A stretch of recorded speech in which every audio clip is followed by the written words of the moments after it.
أهلا وسهلا بكم أعزائي المستمعين، وحكاية جديدة من برنامج حكايات من تراث رمضان على إذاعة إحنا بتوع الراديو. معاكم شيرين الصاوي. الدنيا هادية والبيوت غرقانة في نور الفوانيس، وفجأة وسط سكون الليل بيجي صوت الطبلة وصوت هادي بيقول: اصحى يا نايم وحد الدايم. ده المسحراتي، الراجل اللي بقاله زمن بيفضل يصحي الناس عشان يلحقوا السحور.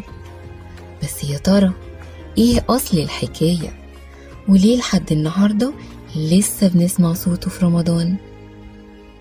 قبل ما يكون في مسحراتي وطبلة كان في صوت واحد هو أول من نادى بالسحور، صوت بلال ابن رباح رضي الله عنه، مؤذن الرسول صلى الله عليه وسلم، اللي كان أول من نادى الناس للسحور بآذانه. لكن حكاية المسحراتي بدأت من زمان جدا، من أيام الدولة العباسية، وكان أول واحد يعمل الدور ده هو عنبسة ابن إسحاق، والي مصر وقتها، اللي قرر إنه بنفسه يعدي على البيوت في الفجر ويصحي الناس للسحور. بس طبعا مع الوقت بقى في شخص مخصوص للمهمة دي، ومع طبلة صغيرة يدق عليها عشان الناس تصحى.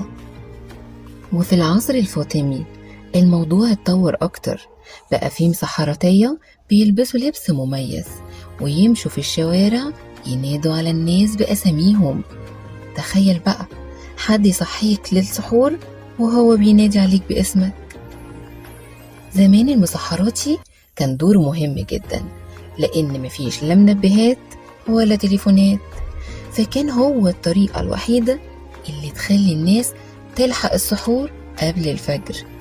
وكان بيستخدم الطبلة، وفي بعض الأماكن كان معاه مزمار.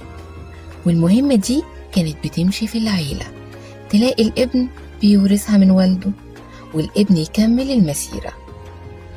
دلوقتي طبعا الدنيا اتغيرت، ومعظم الناس بقت تعتمد على المنبهات أو تليفونها.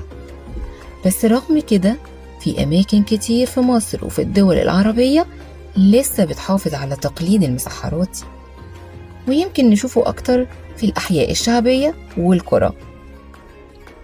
زمان المسحراتي ما كانش بياخد فلوس على شغله خلال رمضان، لكنه كان بيعدي بعد العيد على البيوت والناس تديله هدايا أو فلوس مكافأة على مجهوده، ودي كانت عادة حلوة بتمثل روح التكافل اللي في رمضان. المسحراتي مش مجرد شخص بيصحي الناس، ده جزء من تراث رمضان اللي بيخلينا نحس بجمال الشهر وروحانياته.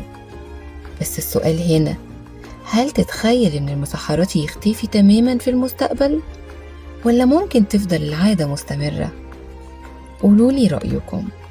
كنت معاكم شيرين الصاوي، استنوني في حلقة جديدة من برنامج حكايات من تراث رمضان على إذاعة إحنا بتوع الراديو، وحكاية جديدة من حكايات الشهر الكريم، ورمضان كريم.